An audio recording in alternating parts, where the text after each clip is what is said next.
All right. Well. Welcome back to my classroom.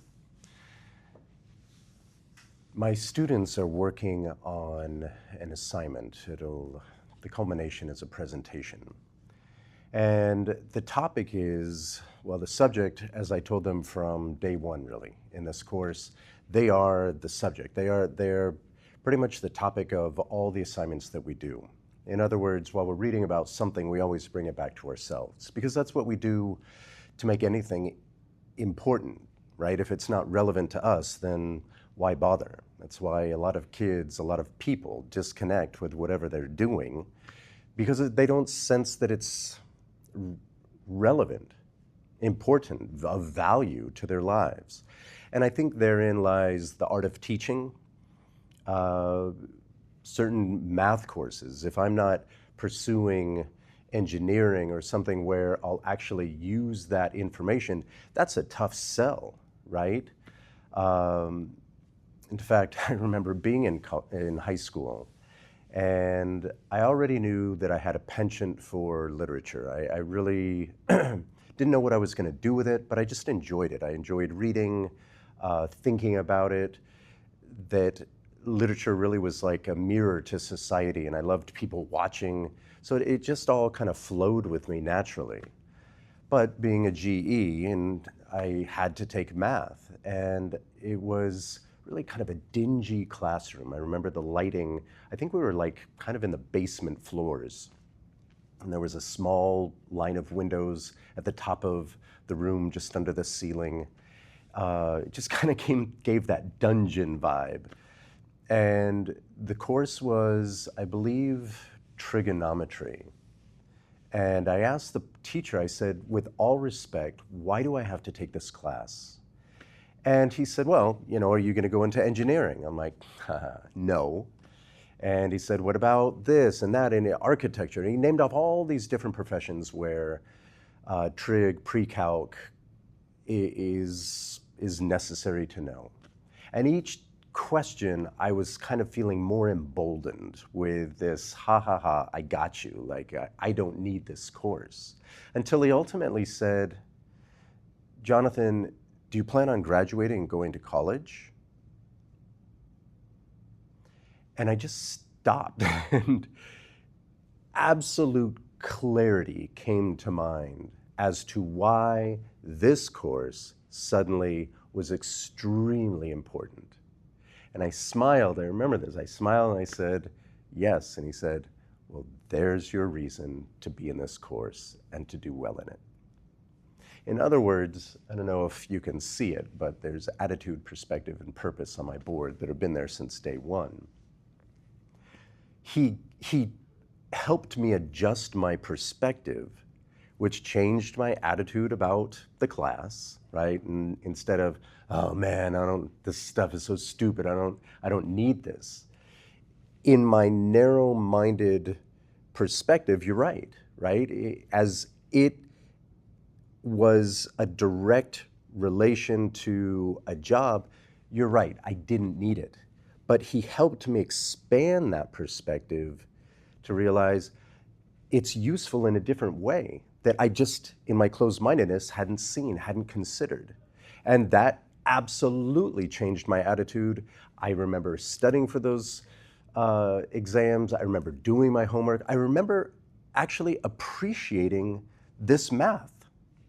What was before hated, it was now respected. And I went to his class and I did very well in it. And I was very proud of myself. But mostly I was very thankful that he had the patience and the perspicacity, the keen insight, the ability to see through the clouds to help me see better about my life and about my future.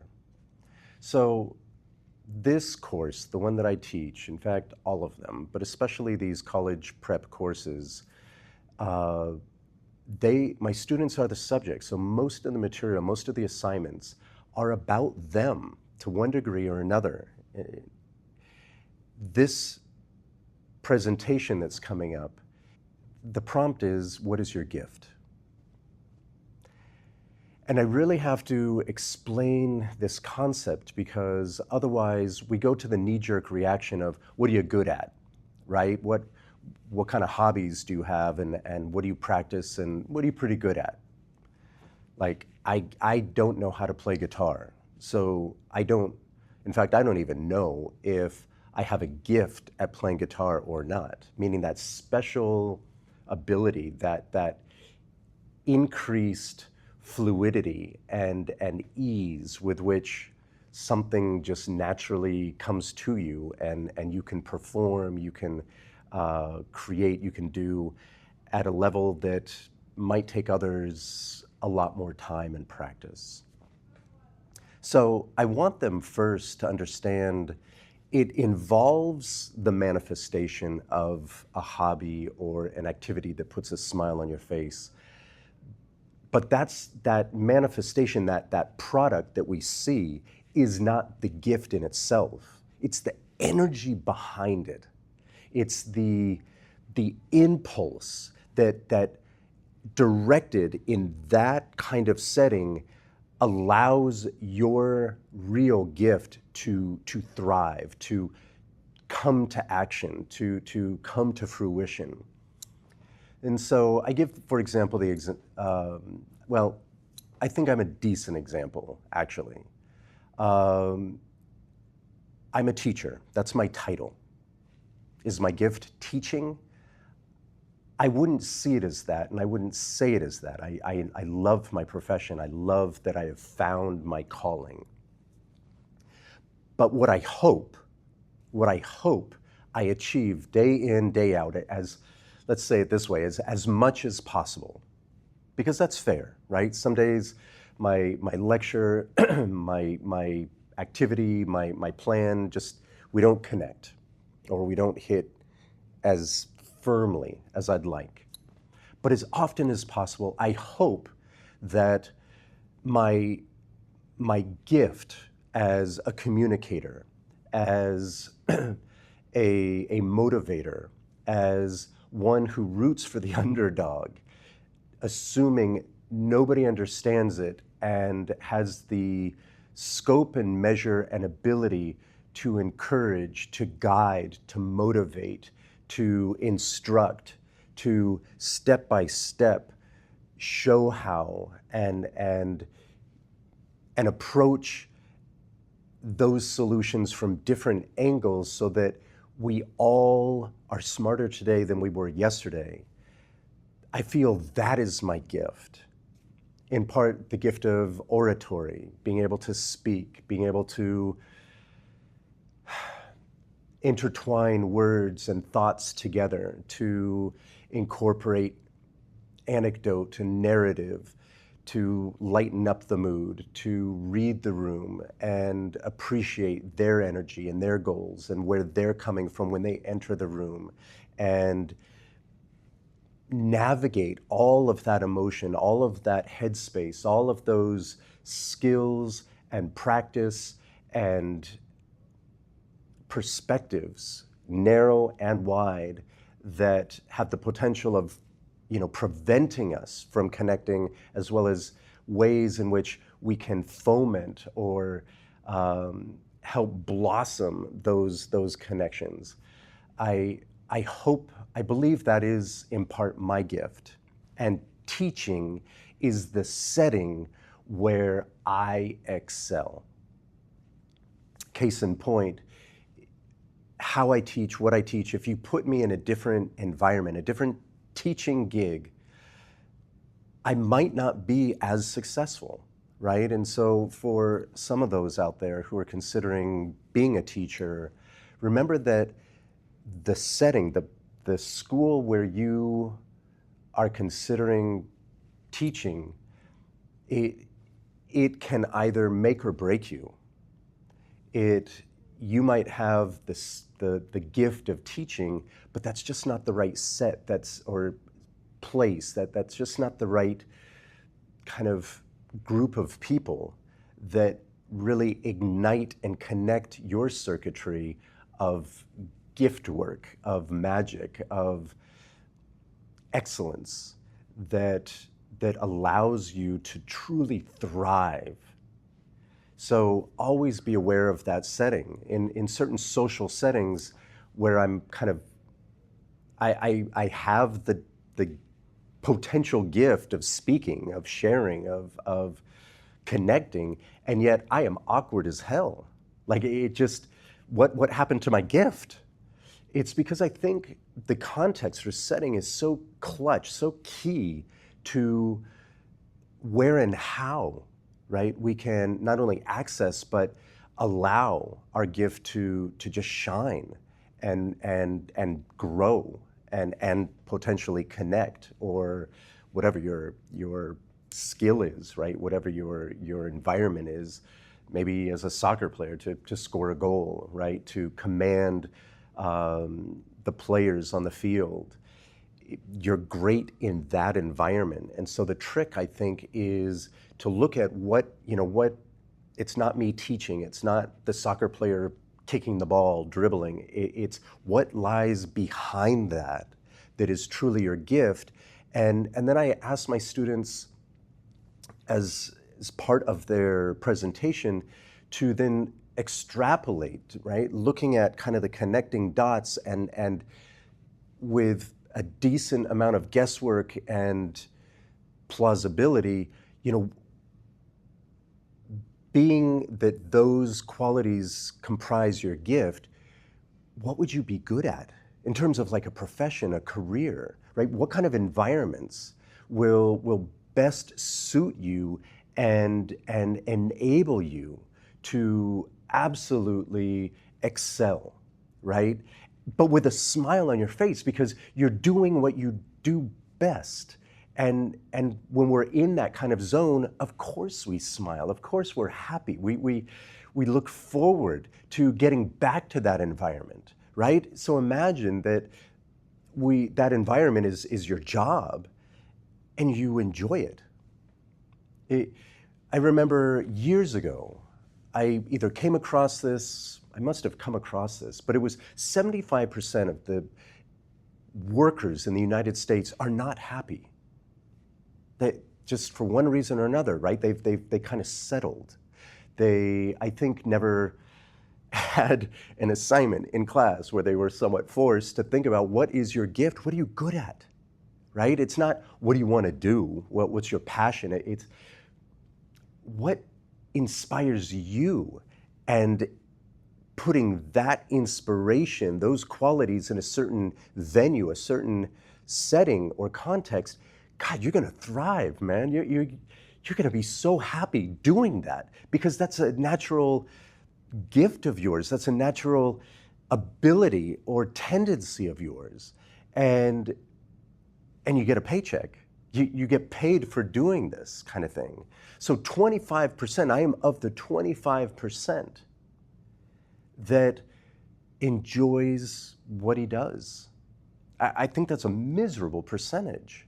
And so I think, wow, I've got 142 students, right? If I can get the majority of them to really think about, reflect on, in their short lives so far, what tendencies do they have, right? What gifts are already starting to reveal themselves? What is that energy? And in part it comes from, who are your role models? Who do you hold in esteem? Who do you admire? Who do you kind of imitate or emulate, right? Who do you want to be like? And what are the qualities in those people? I admire certain athletes. It doesn't mean I want to play that sport. Again, it's the energy behind what makes them so great that inspires me to do what I can do, right? The manifestation, the product of my abilities, and can make those abilities even greater. So I'm really looking forward to their presentations. Typically, one of the other questions I ask them to do is kind of to include in their presentation is, when did you become aware of this? And I would say the majority of the kids will say, as they have in the past, I didn't really realize that I had a gift until I had to do this assignment. And that, for me, is validation why this assignment is so important. Why, if you didn't have my class, if you weren't my student, why it would behoove you, it would benefit you to explore this, to really put pen to paper and think about who are the role models and why and how do they inspire me, and who are the people that I absolutely deject. I do not want anything to do with them or their behavior, and write those behaviors down. So now you've got your I go that way and I refuse to go that way, right? It gives us direction. It gives us purpose. It gives us kind of meaning in our day and our trajectory into not just where we are, but, for example, where we're going in terms of a profession. You're going to college, another realm that personally I just absolutely loved. But the autonomy, the freedom, the ability to experiment and explore, that's an amazing realm to enter. It's also quite daunting, right? It's scary, right? But I think it's scary if you don't have a clue who you are. You don't understand kind of your boundaries of, oh, no, I don't like that behavior. I don't believe in those values. I don't do that. I do this. Your chances of success, of moving the learning curve to something more horizontal and smooth, are so much higher because you know yourself better. You can rely on yourself. You can trust yourself. You can believe in yourself. And you start with self, and then you explore forward. Then you experiment beyond. So even if you haven't been in my course, I hope this concept is of value to you, right? Take some time and really think about, what are my gifts? What's that special energy? Not what am I good at? It's the energy behind what makes you so good at that. And what kind of environments will allow me to absolutely grow and reach new heights of potential, right? I think that 75% of the workforce, to a certain degree, I think they've just settled. And there's nothing wrong with it. I'm not working in, these extremes of right and wrong. It's within the kind of range or scope of what can be best for you, right? And so it's so easy for somebody to get a part-time job and, it pays the bills. And, you do a decent job. You arrive on time, you're respectful, you're nice, you do what is asked of you. And strangely enough, just kind of being average is nowadays a heightened concept. Like, oh my God, what an amazing worker. Why? Well, they arrive on time, they're kind, they're respectful, they're polite, they do what they need to do. Those are all things they're supposed to do. Like that's a good average worker, right? What makes them great? So I think our perspective and what we assume is like amazing is honestly, they're just doing their job. And that's good, but it's average. So you do that at a job, and sure enough, your manager's like, you know what, I'm moving you up to assistant manager, or I'm leaving and I think you should be manager. So now you get a bump in pay, right? So now it's not just I'm paying the bills, but wow, and I can go out to dinner once every couple weeks, or now I can get Netflix, not bootlegged from my neighbor splicing off their cable. And so your narrative, right, your rationale tells you, hey, this is good. And it is, it's fine, but it's fine. And I like to encourage myself and the people around me, and of course, therefore, my students, that fine is good, but your potential is beyond that, is much better. And to really break out of that box mentality, break out of what is always safe and just comfortable because it confines to the norms and expectations of mass society. What if you did it slightly different? What if you took a risk here or there? What if you experimented and explored beyond what was told you could do or you should do? And you had your own moral compass. You had your own ability to discern, paths that were not healthy or beneficial to you, but you knew yourself well enough that you could, without trepidation, better said, with courage, explore paths of greater opportunity, of different nuance and ability, right? I think that nudges upon the idea of what really is the meaning of life, what really gives a greater purpose to our lives, right? Not just going with the flow, but finding the ways and the times and the places to kind of challenge ourselves and push ourselves to new heights. I think that turns a good life to a great one. So I wanted to share this assignment with you. What is your gift? I definitely recommend you consider it, really explore it, and hopefully you'll discover some new things about yourself and your potential. And you'll put yourself in environments where you can absolutely excel and be proud of yourself and benefit not only yourself, but everybody else around you in that environment. Until then, take care.